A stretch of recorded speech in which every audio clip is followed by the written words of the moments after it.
के लिए मक्खन, ताजी मक्खन निकालती थी।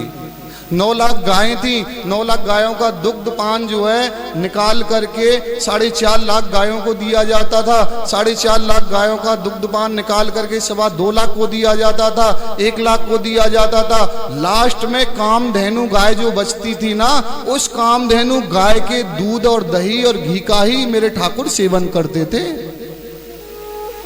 ऐसी भक्ति थी।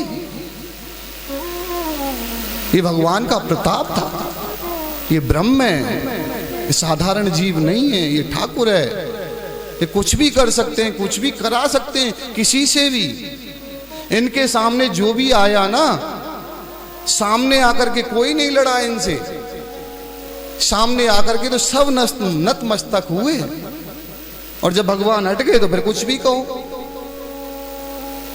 ऐसे ही उनका रस में उनका स्वरूप श्रीमद् भागवत जी हैं, जो उनके ज्ञान का दान देती हैं। जो उनका स्वरूप है वो इसमें विराजमान है। आज मैया ने ना मेरे कन्हैया को पकड़ लिया। ठाकुर जी को पकड़ लिया और 3 बजे से ठाकुर जी काम नहीं करने दे रहे थे। मैया सोच रही है आज कन्हैया तो बहुत ही ज्यादा ऊधम कर रहे हो है, या है ना नेक देर के काजे क्या कर दूं, ये कोई हल्के से कपड़ा में या कोई चीज देना, या उखलते थोड़ा बांध दूं। ऐसा विचार आ गया। ये भी भगवान की बुद्धि है, ये भी भगवान की बुद्धि है। और मैया ने रेशमी सूतली लई, रेशमी कपड़ा, और ठाकुर जी को उखल से बांधने लग गई। और जैसे ही बांधा ना तो बहुत लंबी रस्सी लई, लेकिन ठाकुर जी के लिए बांधने में 2 अंगुल कम रह गई। फिर दोबारा जोड़ी, फिर कम रह गई, फिर जोड़ी, फिर कम रह गई। मतलब क्या है, कम क्यों रह रही है? क्योंकि देखो, एक ऐश्वर्य शक्ति है और एक प्रेम शक्ति है। ऐश्वर्य शक्ति कहती है कि मैं भगवान को बांध के छोड़ूंगी। ऐश्वर्य क्या कहता है कि मैं भगवान को बांध लूं, भगवान को अपने कब्जे में कर लूं। लेकिन भगवान ऐश्वर्य से कब्जे में नहीं होते, भगवान तो प्रेम से कब्जे में होते हैं। वो ऐश्वर्य शक्ति से बांध रही थी मैया, इसलिए वो अंगुल कम पड़ रही थी। और प्रेम शक्ति से बांधेंगी ना, प्रेम शक्ति से तो कोई भी बांध सकता है। ऐश्वर्य से तो कोई बांध पाएगा जिसके पास में ऐश्वर्य होगा, लेकिन प्रेम से तो आप हम सभी बांध सकते हैं ना। हमारे पास में कुछ भी नहीं है, लेकिन ब्रह्म हमको ऐसा एहसास होता है कि ठाकुर हमारे साथ है।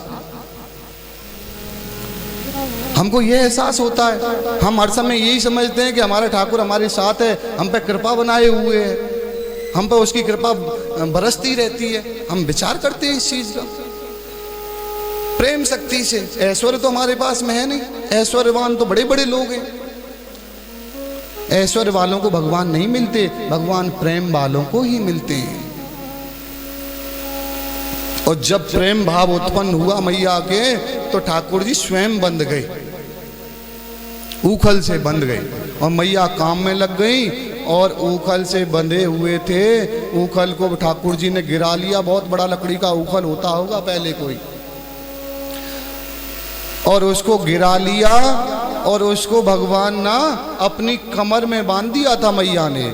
और उस कमर से धीरे धीरे घुटवन चल रहे हैं अभी, घुटवन चल करके।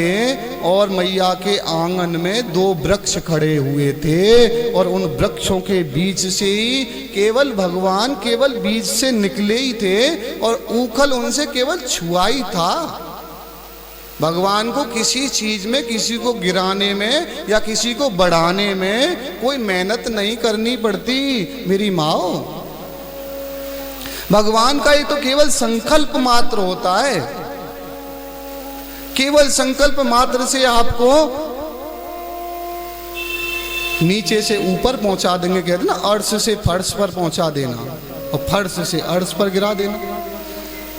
केवल संकल्प मात्र होता है उनका। और जैसे ही उखल उन 2 वृक्षों से छुआ, और छूते ही वो दोनों वृक्ष बड़ी तेज आवाज करते हुए धड़ाम से गिर पड़े, धड़ाम से गिर पड़े।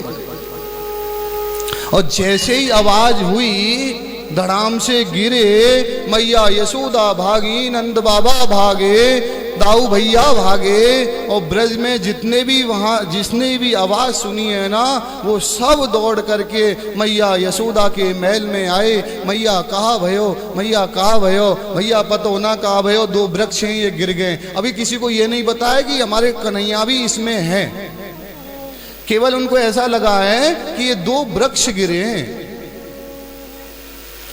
2 वृक्ष गिर गए। और जब नजदीक आकर के पहुंचे तो देखा कि ठाकुर जी उन दोनों वृक्षों के बीच में ही हैं। मैया यशोदा ने नल और कुंवर के दर्शन भी कर लिए थे। सर्वप्रथम मैया यशोदा ही और नंद बाबा ही आए थे। 2 पुरुष उस वृक्ष से निकल करके खड़े होकर के और भगवान की ऐसी हाथ जोड़ करके प्रार्थना कर रहे हैं, महाराज वाणी गुणानुकथने, हे भगवान मेरी वाणी भी आपको नहीं प्राप्त कर सकती है, वचन भी नहीं प्राप्त कर सकते हैं, मन भी आपको नहीं प्राप्त कर सकता है। अब बताओ, मन भी प्राप्त नहीं कर सकता है भगवान को? मन तो बहुत साधारण सी चीज है कि अभी हम यहाँ बैठे हुए हैं, अभी सोचने लग जाए कि हम वृंदावन में हैं, वृंदावन बिहारी के दर्शन कर रहे हैं। मन तो कर सकता है, उसमें तो कोई वो नहीं है, लेकिन जब तक ब्रह्म की कृपा नहीं होती तब तक वो मन भी वहां नहीं जा पाता। तुम्हारे शरीर की तो बात बहुत दूर है, दुनिया के झंझटों में तुम लगे रहेंगे लेकिन मन को ब्रह्म में नहीं लगा सकते। मन वाणी भी ब्रह्म की कृपा से ही लगती है। बताओ, मन को लगाने में कोई पैसा लगता है? कोई तुम्हारा समय भी नहीं लगता, कोई तुम्हारा काम भी नहीं रुकता। काम कोई भी करो लेकिन मन को भगवान से लगा लो। नल कुंवर कह रहे हैं कि प्रभु आपकी कृपा के बिना तो व्यक्ति अपने मन को भी आपके चरणों में नहीं लगा पाता। ये नलकुंवर है कौन? ये कैसे आकर के नंद बाबा के महल में आए? ये कुबेर जी के पुत्र हैं। कुबेर जो धन के स्वामी है ना, कुबेर। दीपावली पे कुबेर जी की पूजा होती है, नहीं भाई खातों की पूजा होती है। कुबेर जी के पुत्र हैं नलकुंवर। ये ऐश्वर्य में, अपने मद में और गंगा जी में अप्सराओं के साथ में स्नान कर रहे थे, मदान धो करके। जब धनवान व्यक्ति हो जाता है ना तो मद में अंधा हो जाता है। मदान धो करके गंगा जी में स्नान कर रहे थे। वहां से नारद जी निकल के जा रहे और देवताओं की जो सुरा होती है उसका पान किया हुआ था, उन्होंने सुरापान किया हुआ था। मदान एकदम, किसी का कोई भान नहीं, बस स्नान करने में युवतियों के साथ में लगे हुए थे। नारद जी जा रहे थे। नारद जी ने देखा कि नल कुंवर हैं, कुबेर के पुत्र हैं, ये मदान धो गए, आगे चल के और भी कुछ हो सकता है, इसीलिए इनको यहीं की यहीं रोक देना चाहिए। अगर हमको जीवन में कोई कष्ट मिल भी जाए ना तो उस कष्ट को ये समझ देना चाहिए कि ये ठाकुर जी की कृपा से कुछ ना कुछ प्रेरणा ही होगी। उसको कभी ये मत सोचना कि हमको तो ठाकुर जी सताते ही रहते हैं, कि हम पे यही कराते रहते हैं, शायद हम स्वस्थ हों, शायद हम ठीक हों तो कोई हमसे गलती हो जाए, कोई हमसे अपराध हो जाए, हो सकता है। इसलिए नारद जी ना उसके अपराधों को वहीं रोकना चाहते हैं, क्योंकि वो देवता हैं कुबेर, वो भगवान शिव के बगीचे में रहते हैं, भगवान शिव के लिए भंडार भर के रखते हैं, खजाना भर के रखते हैं, और इसके पुत्र ही अगर ऐसे हो गए तो मुश्किल हो जाएगी। इसलिए उनको दोनों को श्राप दे दिया कि तुम मेरे को आकर के जैसे जल से नहीं निकले, एकदम जड़ जैसे रहे, तुमको कोई ज्ञान नहीं रहा, इसलिए तुम जड़ यानी कि वृक्ष बन जाओगे, तुम दोनों वृक्ष बनोगे। अब नलकुंवर को ध्यान हुआ, ज्ञात हुआ, श्राप जब लग गया तो चरणों में बैठ गए, प्रणाम किया, नारद जी क्षमा करो, हमारा उपाय बताओ, अब श्रापित तो हम हो ही गए, हमारा बचने का उपाय क्या है। कभी कभी श्राप भी ना आशीर्वाद बन जाता है। शायद नलकूबर को कभी भी भगवान का दर्शन नहीं होता। अगर ऐसी स्थिति में वो रहते ना, तो भगवान क्या उन्हें दर्शन देने जाते? नारद जी ने कहा कि तुम जाओ, द्वापर में भगवान कृष्ण के रूप में और यशोदानंद बाबा के यहाँ आएंगे और वहाँ तुम दोनों वृक्ष बन के खड़े होंगे और उनका स्पर्श होते ही तुम्हारा उद्धार हो जाएगा, तुम्हारा मोक्ष हो जाएगा। जब इतना दंड, बड़ा दंड मिल गया, तो फिर आगे गलती का तो कोई चांस रहता ही नहीं है। आगे गलती का कोई चांस नहीं रहता। ऐसे करके जब इतना बड़ा हादसा गोकुल में हुआ, तो सारे ब्रजवासी, यशोदा मैया, नंद, उपनंद, सुनंद और ये 9 भैया थे जो है, ये सब जो है कहने लग गए कि नंद बाबा अब इस गोकुल में रहने का कोई अभिप्राय नहीं है। इस गोकुल में हमारा कन्हैया सुरक्षित नहीं है। इस गोकुल में हमको क्या रहना जहां हमारा बच्चा ही सुरक्षित ना हो, तो हम इस गोकुल में अब नहीं रहेंगे। सभी ब्रजवासियों ने पंचायत की। अब देखो गोकुल में मैंने आपको पहले भी बताया था कि कितना बड़ा भव्य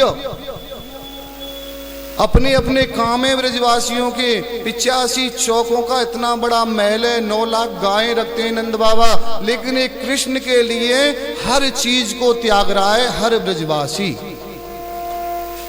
पूरी गोकुल को त्याग रहा है कि हम चाहे कहीं भी रह लें, चाहे खुले आसमान के नीचे रह लें, लेकिन हमारा कन्हैया सुखी रहना चाहिए। ऐसी भक्ति से तो कन्हैया आता है मेरी माओ। साधारण भक्ति से नहीं आएगा। साधारण भक्ति से तो पेट भरण पोषण ही हो पाएगा। जब भक्ति की चरम सीमा पहुंचती है ना, तो ठाकुर एहसास कराता है कि मैं तेरे साथ हूं, तू चिंता मत करे। वो जब हिम्मत आ जाती है, वो शक्ति आ जाती है, वो लेवल ऊपर का होता है। जब ब्रह्म ज्ञान की प्राप्ति होती है महाराज। आज पूरे ब्रजवासी कृष्ण के लिए अपना सर्वस्व त्याग रहे हैं और कह रहे हैं कि अब हमको यहाँ नहीं रहना है, हमारा कृष्ण सुखी नहीं है। आए दिन यहाँ कोई ना कोई आता ही रहता है। कभी तृणावर्त आया था, कभी ये वृक्ष गिर गए, कभी पूतना आई, प्रबलंबासुर आया, धैनकासुर आया, बड़े बड़े राक्षस यहाँ आए। लेकिन अब हमको यहाँ ज्यादा रिस्क नहीं लेना है, ज्यादा हमको नहीं लेना। आज सारे ब्रजवासियों ने अपनी अपनी गाड़ियों को तैयार किया, अपना अपना सामान रखा, गौओं को आगे किया और गोकुल को छोड़ने लग गए।